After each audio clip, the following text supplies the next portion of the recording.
চিন্তাভাবনা, বাস্তবের কিছু চিন্তাধারা আর বর্তমান সমাজে নানা রকম পরিস্থিতি নিয়ে আমার ভাবা কিছু কথা।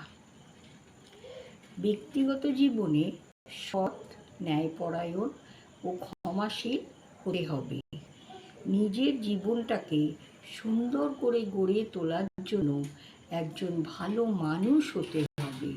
একজন ভালো মানুষ হওয়ার জন্য মানুষের যে গুণ থাকা দরকার সেগুলো সবই নিজের হাতের মধ্যে আনতে হবে।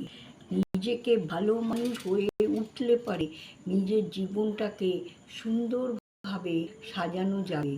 আর একজন ভালো মানুষ তো সেই হতে পারে যে গুরুজনের শ্রদ্ধা করে, পরজনের দয়া করে, মানুষকে সম্মান দেয়, নিজের সম্মান সর্বত্র বজায় রাখে, তাকে তো বলা হয় ভালো মানুষ। নমস্কার।